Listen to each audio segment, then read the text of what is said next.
Assalamualaikum warahmatullahi wabarakatuh. Alhamdulillahirabbil alamin, salatu wassalamu ala asyrafil anbiya'i wal mursalin wa imamil muttaqin wa ala alihi wa sahbihi ajma'in. Alhamdulillah, segala puji bagi Allah, Tuhan yang telah menciptakan kita, menciptakan bumi dan segala isinya. Allah yang telah mengumpulkan kita di tempat yang insya Allah penuh dengan berkah hari ini, dan cuaca juga pada hari ini setelah malam tadi cukup dingin ya, kemudian pagi cerah, hari ini siang pun juga adem ya, jadi siang ini juga adem. Biasanya panas, Allah berikan kita cuaca yang sejuk ya, hujannya rintik-rintik, tidak terlalu deras sehingga tidak mengganggu jalannya kegiatan kita, dan alhamdulillah dengan cuaca ini juga membuat mata kita, pikiran kita jadi lebih segar. Apalagi tadi luar biasa dari Pak Yudi gerakannya, jadi selain membuat konsumsi makan siang kita sedikit turun, mata kita lebih segar dan berkeringatan juga ternyata. Baik, salam tercurah pada pihak kita Nabiullah Muhammad SAW beserta keluarga beliau, sahabat beliau, dan juga seluruh kaum muslimin yang berjuang di akhir zaman. Baik Bapak Ibu yang saya hormati, alhamdulillah pada sesi hari ini jadi alhamdulillah pada sesi hari ini kita akan membahas satu tema terkait dengan satu poin dengan satu poin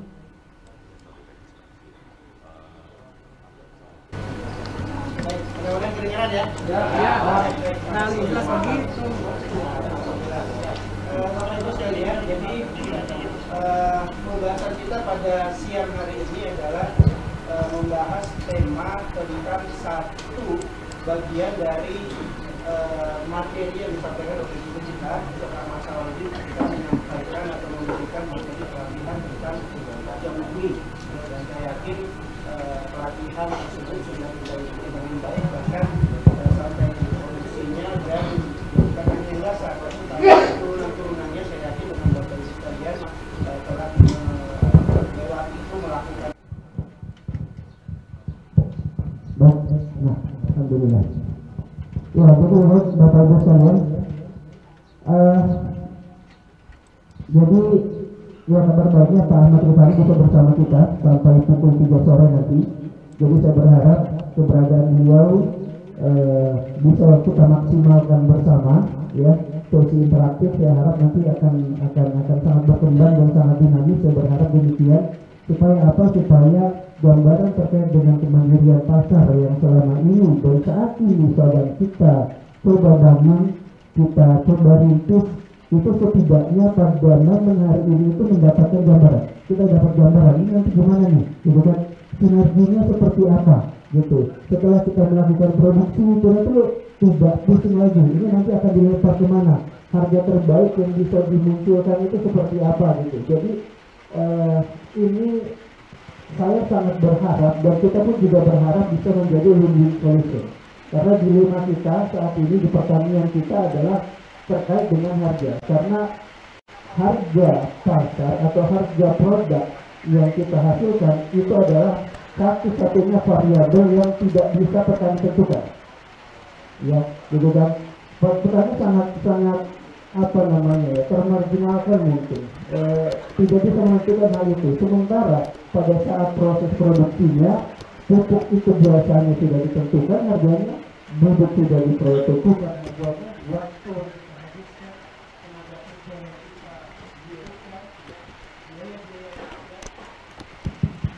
sudah bisa diukur berapa yang keluar. Namun mirisnya adalah ketika waktu panen tiba, kita tidak bisa menentukan berapa harga perolehan yang bisa kita dapatkan.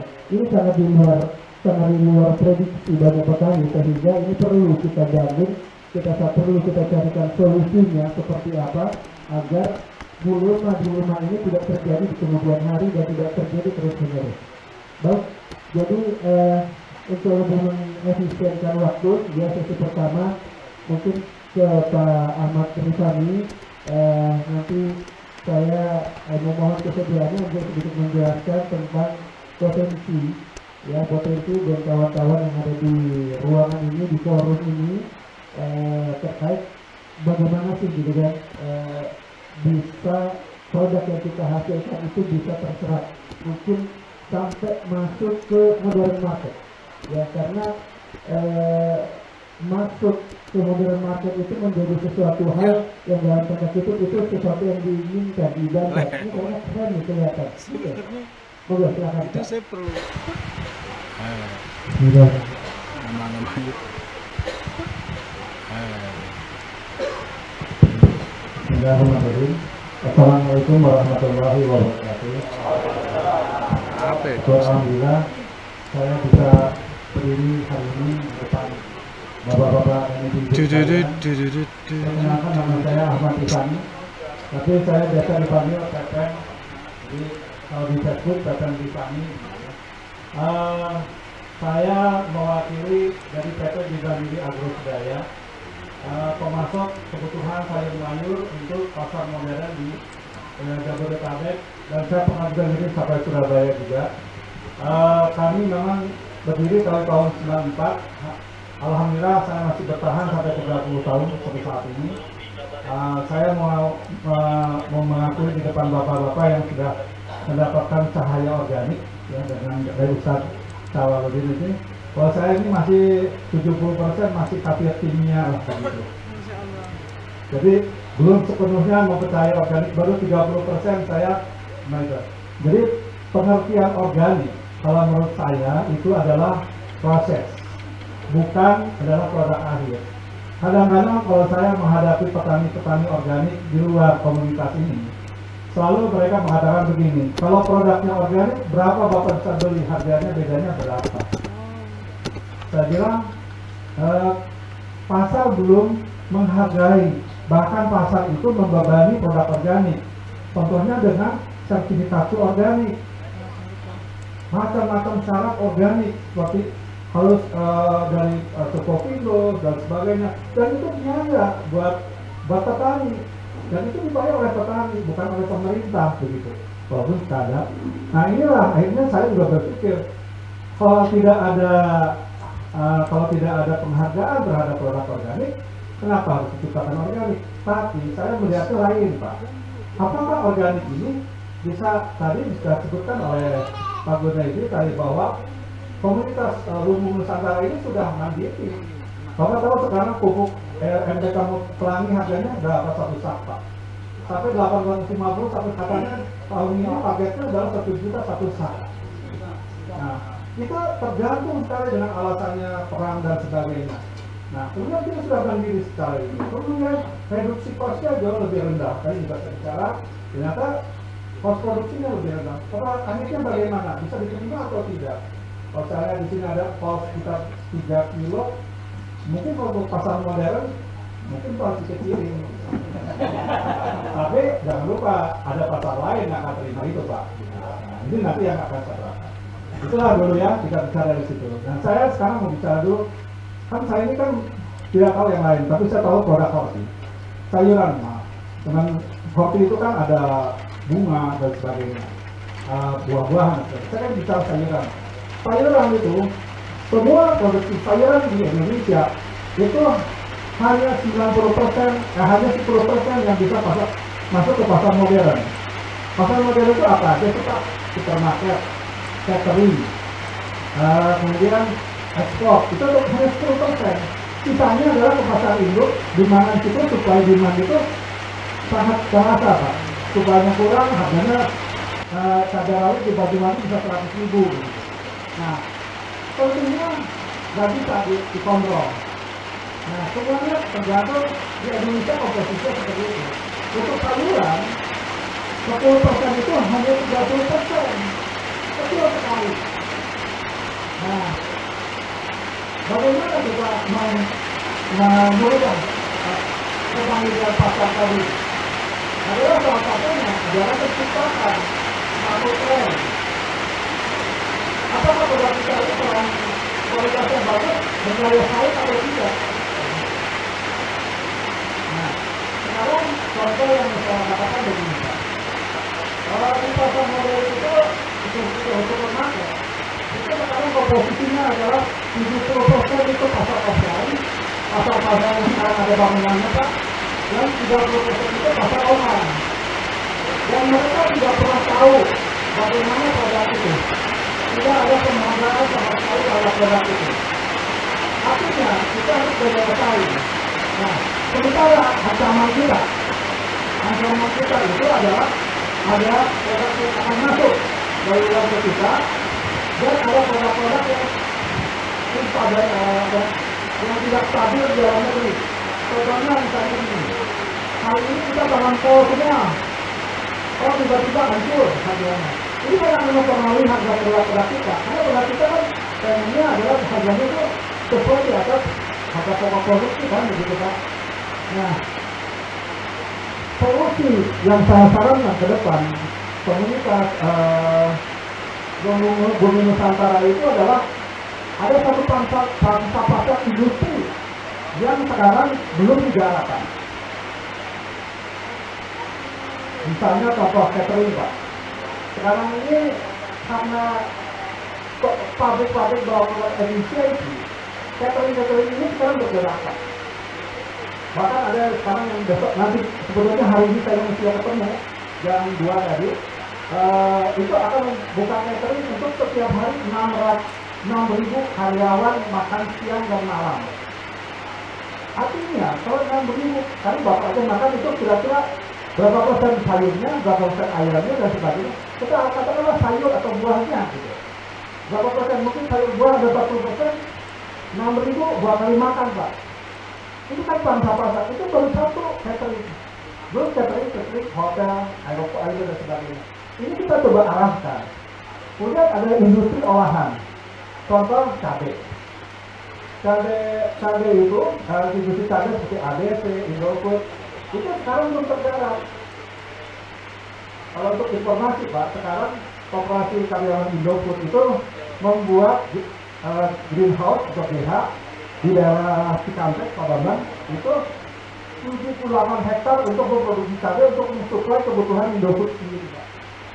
Terus petani kita kemana?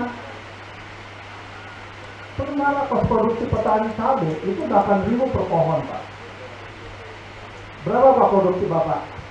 Yang biasa ya, yang konvensional. Produksinya satu pohon itu rata-rata 0,8. Jadi kalau misalnya dia kos produksinya 8.000, harga HPP dia kurang lebih sekitar 9.000-an lah. Sementara penerimaan Indofood hanya sekitar 14.000-an. Nah, kalau kita bisa reduksi kos dengan dengan secara organik itu bisa reduksi kos. Biayanya misalnya katakanlah 3.000 per pohon saja dengan misalnya harga 1 kilo, kita kan sebetulnya masuk punya margin yang cukup besar seperti itu. Dan kalau industri itu tidak ada pandang bulu, Pak. Kalau di supermarket ada putus sedikit, reject. Ada yang cacat sedikit, di reject. Di industri selama itu fresh dan tidak ada pemburu busuk, itu semua masuk ke industri itu. Nah, mungkin saran saya adalah untuk awal kita bekerja dengan sekali kan, karena industri itu tidak setiap hari, Pak. Kalau di supermarket itu setiap hari kecil-kecil distribusi itu banyak gitu. Tapi kalau di industri sekali panen, misalnya dengan cabai rawit, atau bawang merah, atau nanti biasanya bawang daun, bawang pucai, satu pilihan sekian ton masuk. Jadi live streaming. Nah, dari per wilayah kita di Bumi Nusantara ini, mungkin akan kita buat region. Misalnya Jawa Barat mana sih yang mau cabai industri, mana untuk cabai ya, sehingga komunitas itu di wilayah itu jadi satu produksi kita bagi situ. Sementara kita ini sudah secara kosnya kita sudah bagus. Saya nggak tahu ya, saya belum tahu hitungannya seperti apa. Mungkin ada petani cabai di situ, Bapak. Boleh saya tahu ada petani cabai atau petani yang dari Temanggung ini, Paul. Petani Temanggung kok yang bawa Paul ini siapa ini? Magelang. Magelangnya ngablak apa, Pak? Ngablak. Hah? Sawangan, mana petaninya Pak? Kalau pakai GST itu kos produksinya berapa satu pohonnya Pak? Kami rata-rata sekitar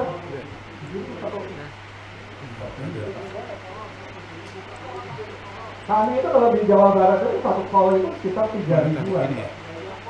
Jadi kalau 3.000 hasilnya cuma 1 kilo, kos produksi kita 3.000. 600 rupiah Pak, kita 3.000. Nah kalau barang dari Brastagi masuk ke tanah tinggi, itu semua kok hari ini hancur. Hari ini hancur hanya 2.400 di pasar tanah tinggi. Kenapa? Karena production cost di Brastagi Tanah Karo itu masih murah sekali gitu.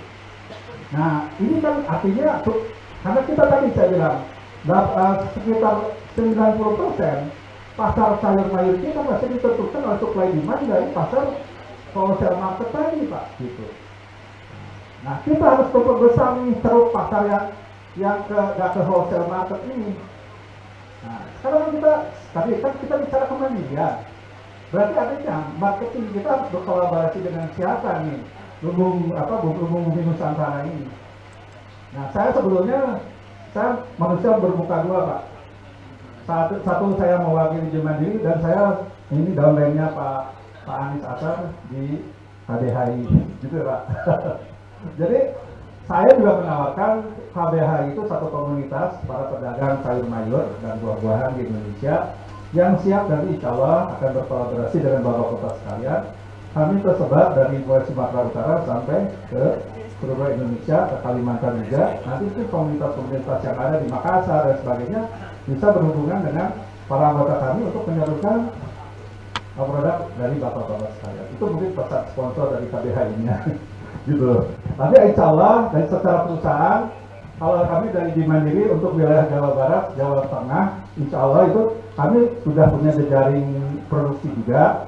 Kalau dari Jawa Tengah memang banyaknya di Pintang, ya di situ. Nanti kami ada mitra di daerah Batur, ya. Kemudian ada di Batang juga, di daerah Batang di atas, gitu. Tapi selebihnya kami konsentrasinya di Garut, di Ciwidey, Pangalengan, Subang, di sini pun kami ada kebun juga. Kita bisa berkolaborasi untuk kedepannya. Itu mungkin sedikit dari saya sebagai wakil dari Jemandiri. Mungkin mudah-mudahan nanti kita bisa terekspor pada saat tanya jawab. Terima kasih sekian.